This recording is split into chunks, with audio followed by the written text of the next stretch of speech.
Hi, everyone. Welcome back to the Marketing for the Uninhibited podcast. Today, I'm joined by one of my favorite people, Tammy Helfrich. I have her newest book right here. It's called Unapologetic. She is an author and a life coach and a creative, and she's just a wonderful human being. So welcome to the podcast, Tammy. Oh, thank you. Thanks for having me. And what a great intro. I love it. I need you to follow me around. And I know. Me and Jenny will just we'll take turns introducing you places. We just love you so much, and we're so grateful for you. And congratulations on your book launch and the party this week. Thank you. How has that all been going? So we'll talk about the marketing of the book, but how are you receiving? How other people are receiving your work? Yes. So as you and I have talked about, that has been a big part of my work, is learning to receive and learning to celebrate my work and what I'm putting out into the world, and learning to accept the compliments and the praise. And so before I launched the book, I got some coaching, and because I was finding myself starting to shrink back a little bit from the praise and the excitement. Mm-hmm. And I knew that that was not at all how I wanted to approach this book, because the name of the book is Unapologetic. So I've been really intentional about that. And that's something that I talk about on my podcast, Intentional Life, is I've been really intentional about, first of all, allowing myself to celebrate. So doing a book launch party and allowing people to tell me how the book is impacting them, and actually receiving it and really sitting in it, which is very different for me. Especially, I am great about celebrating everyone else, but I have not always been great about celebrating myself and allowing myself to feel that, which is one of the things that I talk about in the book.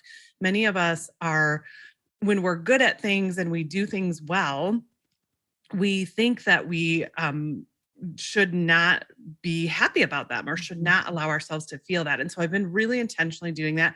So it has been a little surreal for sure, because you sent me this beautiful arrangement of flowers, which was so sweet, and I love them. And people just have been texting and calling and telling me how the book is impacting them. And so it's been really fun. I've really enjoyed this. And so I just want to tell people to allow themselves to both receive and celebrate ourselves. Yes. Something we don't do well. No, we don't. And I feel this is something I work on too. So Tammy is my life coach, and we meet weekly. And so it was so fun to send you flowers for once, because I feel like you're such a great gift giver, where you send flowers and cards and little notes just because. And so I'm like, yes, I get to send Tammy flowers, and I could do that anyway, but it felt really nice to do that in a celebratory manner. Yes, thank you. You're welcome. And Maria, from Blissful Blooms, my favorite, absolutely gorgeous flower arrangement. Yeah, they're just the best over there. So before the receiving and the celebrating, there was the actual act of writing this book. And so can you talk a little bit about that? Because so much of, and we both know we work with entrepreneurs who are creating things with their own hands. And so a lot of the work we do in coaching them is around being vulnerable and putting your work out there in the world. But I can only imagine how much more intense that is when it's your words and your stories that you're sharing. Yes, it absolutely is. And, I've heard other authors talk about that, when you write the book, but then actually physically putting it out there for everyone to read feels very vulnerable. Now, this book is not so much, it's not a memoir. So it's not like there's things that I don't want people to know, right? But it is vulnerable to share parts of your journey, because a lot of the book is my journey of learning how to be unapologetic, and then giving you questions and helping you do the same. Right. So it is vulnerable, and it is sometimes a little weird to think about just random people that you wouldn't imagine. That's been, I think, the most surprising thing for me. Is I grew up in a small town, and my colleagues and the people that I grew up with, so many of them are reading the book, which feels a kind of weird, because we keep up their Facebook and things like that, but I haven't seen many of them for many years. So it is interesting, and it feels a little weird, but it also feels really cool, because as one of the things as a coach that I love to do is help people find their answers. And so I feel like this book and what I'm hearing from people is that it's really challenging people to start to ask themselves some questions that maybe they've never asked, and to get really honest with themselves, which is so much of my work. And so that feels really great to be able to share that in a totally different way, because there just are people who don't listen to podcasts and who don't follow us on social media, but who will pick up a book and read it. And so it's just very different. It's what have been some of the things people are saying to you about the book? Like, I know a lot of people have talked about you like having us question what our favorite thing to do was when we were children, which is so hilarious because I was thinking about that yesterday and I was like, oh, I used to play talk show host all the time.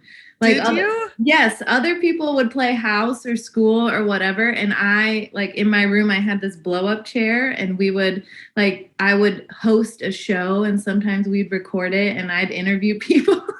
Oh my gosh, that's amazing. I don't think I've ever heard you say that. No, it just hit me yesterday after listening to your podcast with Jenny and Christina when they were like kind of going back and thinking about it. And I was like, oh, and talking about you and so in the funeral home stuff and the mortician. And I was like, what did I like to do? And if you ask my mom, because I did ask her when I read your book, like in the beginning, I was like, what did I like to do when I was little? And she was like, you talked a lot. You like to talk, you like to play and talk about talking. And that was fun for me. That's awesome. Yeah. So that has been a big one, because I think many of us haven't ever really thought about that, because we get into adulthood and then we have our own kids and we just get wrapped up in that and we forget what we like to do.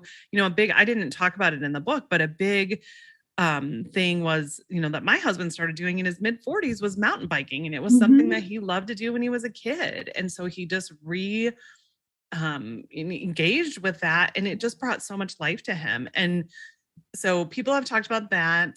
People have talked about how it's kind of like a kind of like a workshop in a book, because I do ask you questions. That's a big thing that I do. I don't want you to just read it and not do anything with it. I mean, I did that for a long time, but I really think that so much of we get caught in these student modes of just consuming all this information and not taking action, which is what we work with our clients a lot on. And so I didn't want this to be a book like that. I wanted this to be a book where you can take as long as you want to go through it, but you're going to actually ask yourself some of these questions. So, it's a pretty easy read, but I think some people have been surprised at some of, my stories or things that they didn't know about me. And just more than ever, I think what I'm hearing from a lot of people is that they're feeling empowered to actually try some of these things now, and that they wish they had read it, years ago. So that's been fun.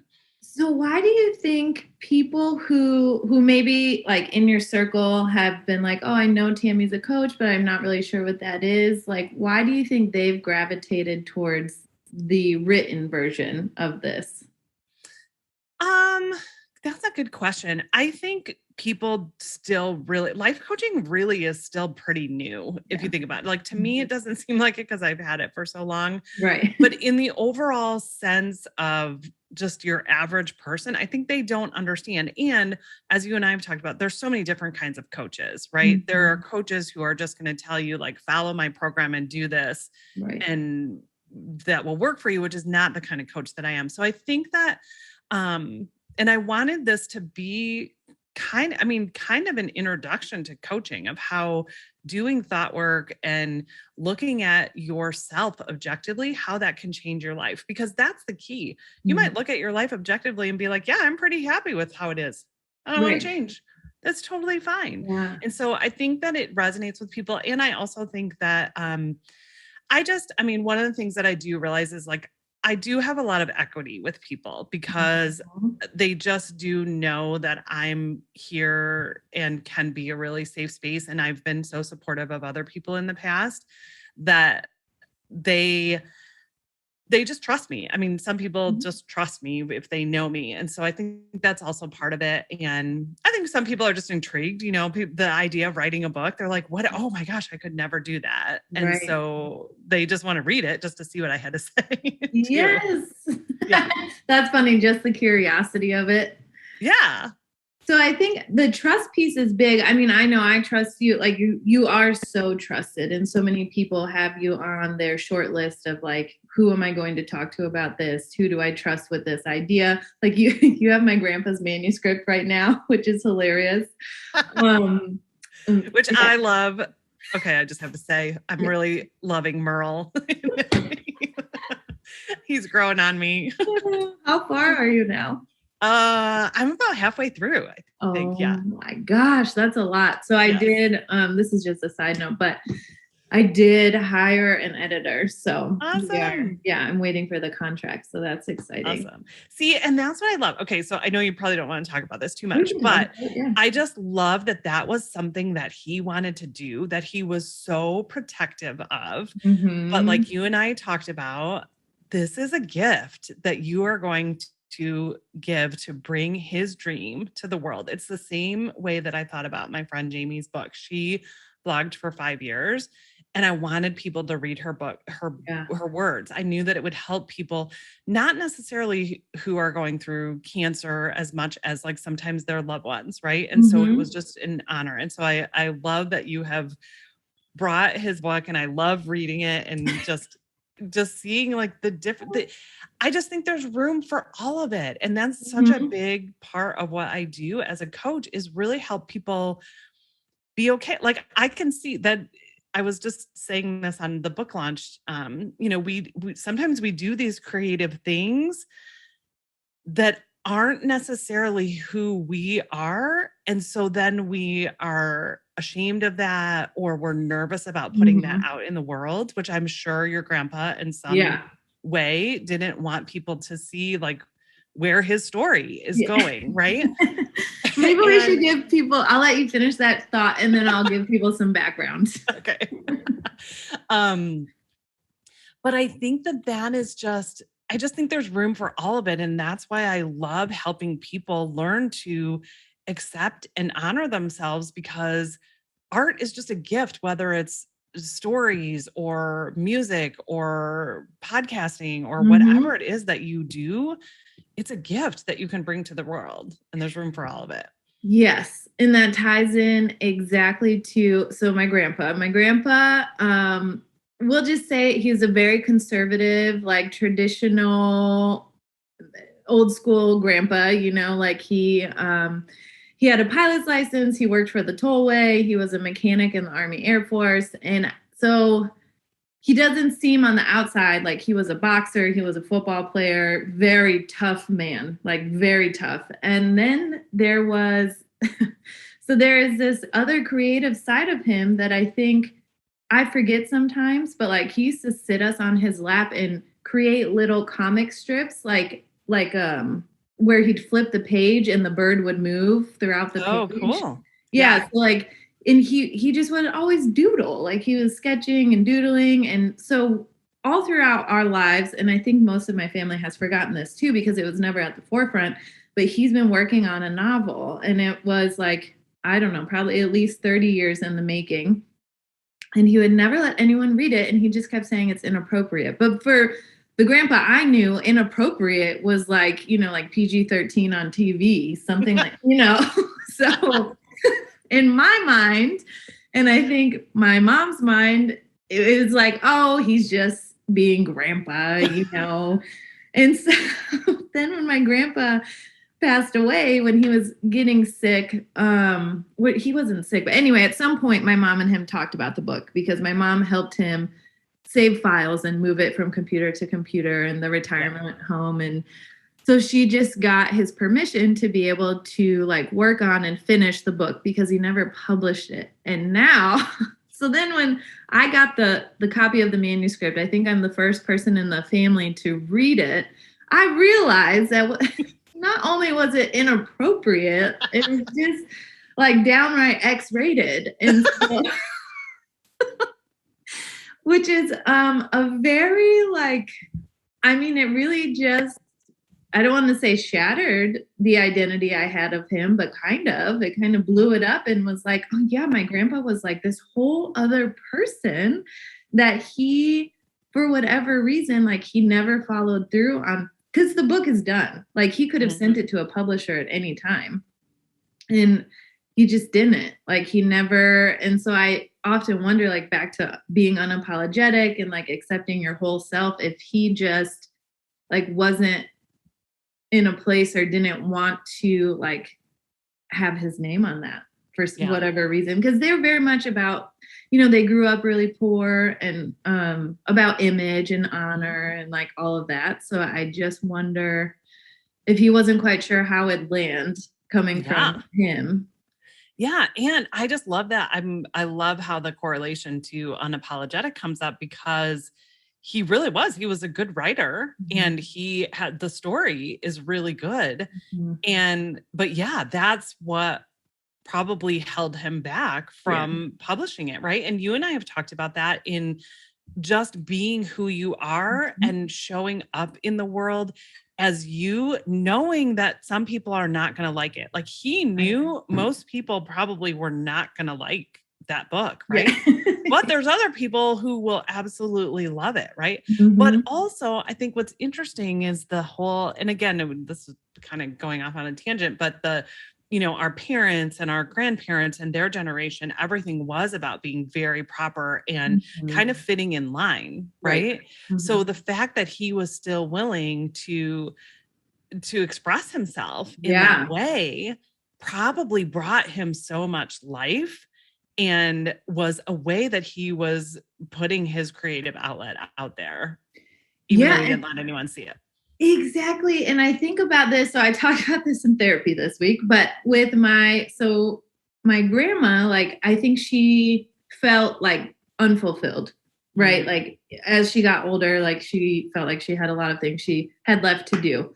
And my grandpa, he didn't. And looking back, I wonder if he was like really creatively like filling his own cup this entire time with this book. Yeah. And like that was how he was expressing himself. And so I feel like when you find those creative outlets, which is why it's so important to have them, and then they do so much for you, where he had that. And it's like his life's work, which is cool now that I get to help publish it and get it out in the world. Yeah. And hopefully he's happy with that.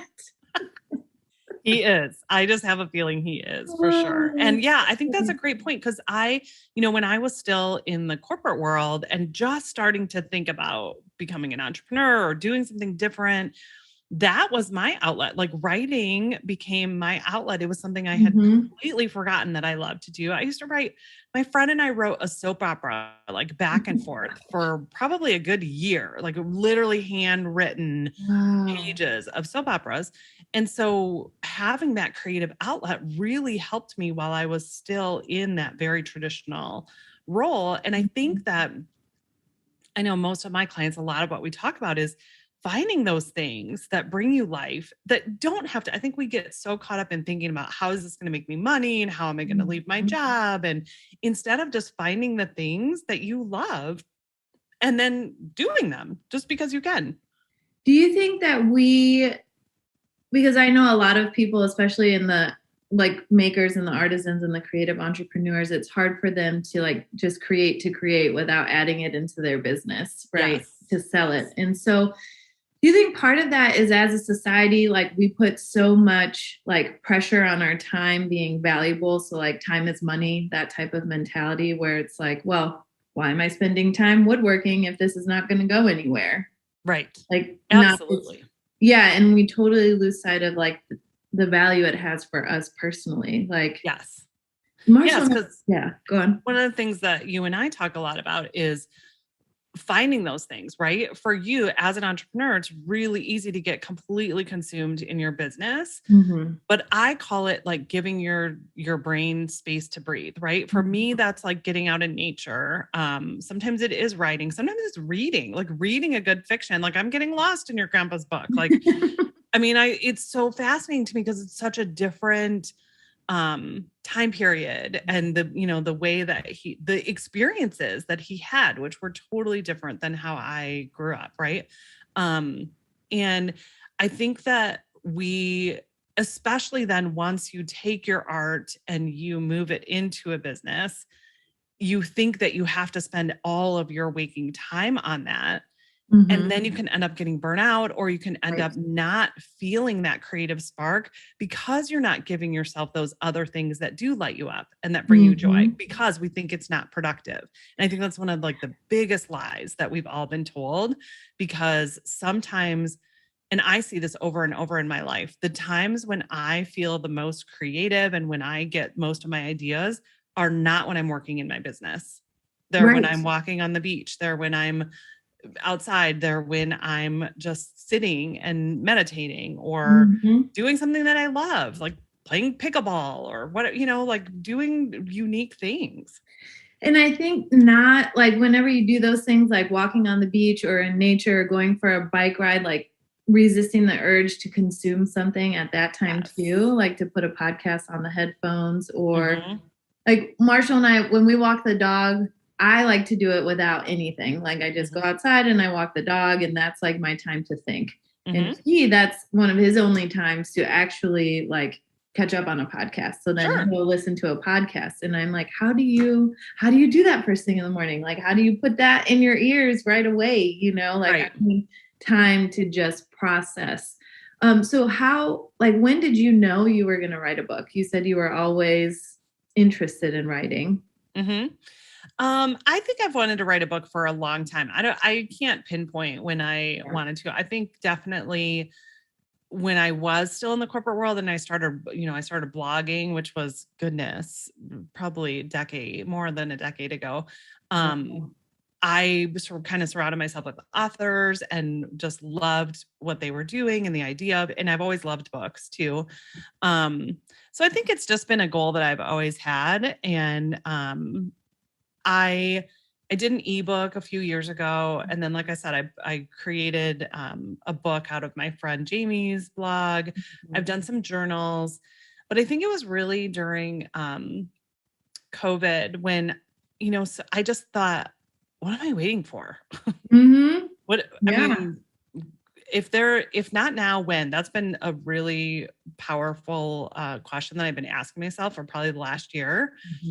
What are we waiting for to do it? And so I just started, and I'm just so glad I did. It's definitely feels great to have kind of my first real book out there. And I also just know that like, this is just the beginning is kind of how I'm feeling now. So exciting. Were there any parts of the process that you were like surprised by, maybe creatively or just like in general, that you didn't expect? So many. So the actual writing of the book was not nearly as hard as I thought. The beginning process of like narrowing down to what you're really focusing on, because as a life coach, I've been podcasting for years. I've been talking about all this stuff. So initially you think, oh my gosh, I have to put everything into this book. Right. That didn't feel right. So narrowing it down was hard. But then once I narrowed it down, I was like, oh yes, this feels right. And so actually writing it, I'm really good at just doing things in chunks of time. So I would write a whole bunch in a couple hours and be fine. And so that wasn't too bad. The editing part was torture. Like I was like, oh my gosh, this is so not fun. I don't like this part. And part of that was because I realized I like to do things in really short, concise segments. So like my podcast is very short. The blogs I used to write were very short. Well done, but not a lot of tweaking and editing. Right. So that was a very different process. I now see it's so important, and it's a completely different, better book because of the editing process. So I'm grateful for that. Just the publishing aspect, there's just so many tweaks and little things back and forth to get the book the way that you love it. And, that was really important to me. I just wanted to feel really great about everything about the book. And then the audiobook was... I just thought, oh my gosh, well, I've been podcasting for years. Right. It'll be no big deal. Right. Okay. Well, number one, I don't read ever. Like I have a kind of an outline of my podcast, but I just do those on the fly. Right. So reading my own words was very interesting. And then it just took a lot of time. And then, I got it all done. I try to upload it and it's totally in the wrong format. So I had to hire somebody to do all the editing on it, so it's a learning process for sure. But, as an entrepreneur, that's one of the biggest things that I coach so many of my entrepreneurs on is you just have to figure this stuff out. And your attitude and how you approach it. If you're like, oh, this sucks and it's so awful, that's how you're going to feel versus, oh, okay, well, we'll figure it out. Right. Yeah. Right. So what were so you have like, we'll figure it out. Were there any other more helpful thoughts that you like kept top of mind primarily around like detaching from the results, like from the outcome, like making the outcome, like you completing and fulfilling this goal of yours versus like how it is received or how it resonates with other people? Yeah, I think that's a great question. That's been so much of my work, I would say, especially over the last 5 years since I've been coaching, is really detaching from, like, I remember when I first started my podcast, I was just telling someone this the other day. I literally took the approach of if one person listens and hears something from it, I'm fine with that. Right. And like, I really believed that. And then to continue podcasting, I kept thinking like, I'll just keep doing it until I feel like it's not time to do it anymore. So with this book, I just have never had the dream to have to be have a publisher or have an agent or any of that. That's just not ever been my dream, whereas it is some people's dreams. And so that has helped me kind of detach from it. And again, going back to like, I wrote this book and everything that I do with my podcast and with the coaching is to help my life has been changed because of coaching. Right. And I want to help other people change their life too. And so I'm going to put this out there. Like I felt, I don't want to say called, but like, I just felt that it was something that I was created to do. And so if I put it out there, then I'm just going to trust that the right people will find it. And yes, it means continually marketing it, right? Yeah. And being intentional about that, not just expecting people to show up, which I do have a tendency sometimes to be that way. But then also just knowing like it will take whatever course it's supposed to take. And I don't get wrapped up in numbers. I just have never been one to get wrapped up in numbers. Yes, I know. Is, very well, which is helpful, but also like, I'm also learning to still be able to set goals with that. Cause I think in the past, one of the things I took it to the extreme of I don't get wrapped up in numbers, but then that also meant like I wouldn't set goals or I wouldn't track anything to see the progress. And so that's one of the things that you have helped me with so much. Yeah, tracking numbers is such a big thing we work on. So how do you, now that we are tracking numbers and you used to not be a number tracker, I think a big part of it is not making the numbers mean anything about yourself, like remaining neutral. So do you have any advice for people who are like, I had a client who was like, can we not look at the numbers every month because it is stressing me out? And of course I was like, sure, if that's not helpful for you, let's not do it. But you still have to at least once a quarter then check the numbers out. So how do you help people not make that mean anything? So I help people do that. And I do this myself through thought work because it is literally just what you're thinking about it. It's just a number. It's data. Yes. Like the big thing that has been so helpful for me is it's just data. And I do want to be able to look back and see. That's one thing you've really helped me with. I want to look back and see, oh my gosh, this is where we started. Yeah. Look at what we've done. For me, it's been more about tracking the consistency of it. How am I consistently showing up? And then seeing that reflected in the data. But it's literally about the thought that you're thinking. So, I mean, you can relate this to your business. You can relate this to your health, right? You step on the scale. Yep. It's just a number. Right. It's whatever you think about it and what you're making it mean that will make you feel a certain way, right? So if I'm tracking my numbers in my business, I can make it mean I'm not successful, which is what a lot of people do, right? They say, if I'm not making X amount of dollars, or if I don't have a certain number of clients, that means I'm not successful. Well, that's literally just the way you're thinking about it. You can also make it mean, wow, look at the progress that I'm making. And I know that I'm consistently showing up. So it's questioning what you're telling yourself about that number, and then intentionally deciding that it's not going to get to you. That's what I've done with you, working with you. I look at the numbers and I don't make it mean anything. I don't make it mean like, yeah, it's, oh, okay, I can see kind of where that happened. And again, like it's just data is super helpful for me too. Yeah, I think that's a great way of phrasing it because so for an example, if you look at your numbers, you track your monthly numbers and then they're low for the month based on your own personal expectations, maybe compared to last month. But then, so you can make that mean you could tell yourself, like, I'm a bad business owner. This business is failing. Like, these are some thoughts that you might be playing in your head. And then I'll have you look at the year prior and we'll say, oh, July is always slow. Okay. Right. Like, this is normal, or this is the natural rhythm of my business, or this is just fact finding data, and I think helping people to understand that because having your numbers does give you a big, like the full picture of your business. So I think that's really helpful. Yeah. And if you don't have that, then you tell yourself stories, right? Yes. Then you're like, oh, it's awful. And it doesn't mean that versus you, like one time we looked at your data and you can easily see, oh, these are the months where it's naturally like this, right? So nothing's gone wrong.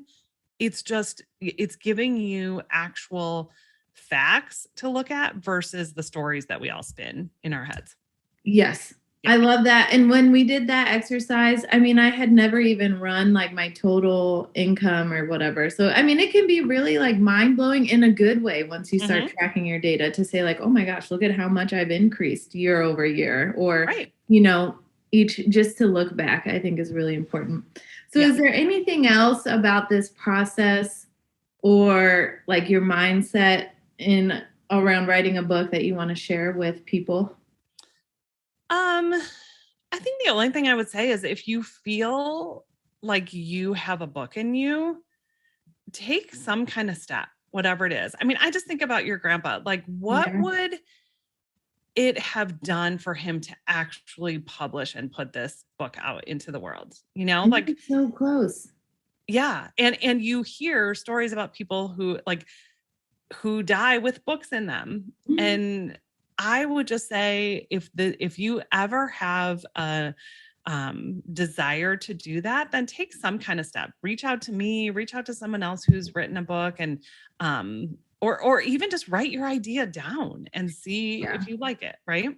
I think that's a great, like, just to even make a list of your ideas and like document it. Like, well, this has inspired interesting conversation with a lot of people now, but like Marshall's grandpa, his story is he's still with us today, and he's like a multiple Purple Heart veteran. Wow. He was in some famous battle in Korea and like one of two people to survive afterwards. Wow. And he it is a wild story, but I'll just I don't know why I'll share this part, but he was given up multiple times for adoption. He had one family that adopted him, and then they lit the house on fire with him inside of it. They couldn't afford him anymore. And then the family that ended up taking him in, for whatever reason, these West Virginia women did not mess around. And so the mother in that situation, like his adopted mom, was home alone, and the dad was like out working somewhere, and the neighbor kicked in the door and was going to like sexually assault her in the middle of the night, and she blew him off the front porch with a shotgun. Wow. And then the police came and just said, okay, that's what happened. All right. And that was it. Like, wow. That guy didn't bother anyone else after that. So I feel like these are the things like we have to document. I feel do you feel that urge to like document things around you ever? Sometimes, yeah. Like I think the family history thing is, and I'm going through the phase where most of the generation above me will be gone soon. Like there are very, very few of them. Yeah. And yeah, we didn't because, I didn't pay attention to a lot of the stories that my dad said when he was younger. And then even just asking questions about our family, you hear things like that. It was a totally different time that our parents and our grandparents grew up in. And it's hard for us to fathom. So yeah, I think and that's where I think storytelling and documenting. And it's so important. It's so important. And that you can weave that storytelling aspect too, like into your marketing, like the way you talk about your business and the way you talk about yourself, and sharing these other like personal anecdotes, I think are a great way to build trust with your audience and to let them know who you really are. But I think it's such a fun process. Like you can write anything. Like my grandpa's proof. Who knew that he had that that inside of him, like this tough man. So yeah, I think it's really fun. Thank you so much for being here today and for sharing about your story writing process. How can people get in touch with you? So my website is the best way. It's tammyhelfrich.com. And we can connect on social media. And I have a podcast called Intentional Life. And thank you so much for having me. This is so fun. I love talking about stories, and I love giving, sometimes people need permission to do the things that they want to do. And like, reading your grandpa's thing, I just wish I could go back and give him permission to do that. Not that he needed it, but someone just to support him. And I think that's the power of what you do and what I do is helping people to realize it's okay to do the things that you want to do in the world. You just have to get your thoughts and your feelings in order to be able to do it. Nobody else has to give you permission. Right. You just have to be willing to do it. You have to be willing to put yourself out there. I do think my mom, she mentioned recently when I was telling her about the contents of the book and my editing, because we got rejected by an editor.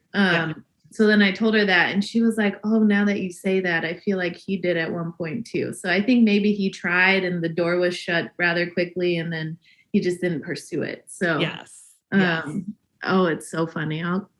We'll keep everyone up to date on that too. We absolutely will, because this book is going to get published. And I just love the whole idea of it. And again, I just think for your listeners, being able to just be unapologetically who you are. And I call it bringing your awesome to the world. Yeah. I think it's needed. It's just needed. And so whatever you need, the support that you need from Miranda or from me to just know that it's okay, that's what we want to give you.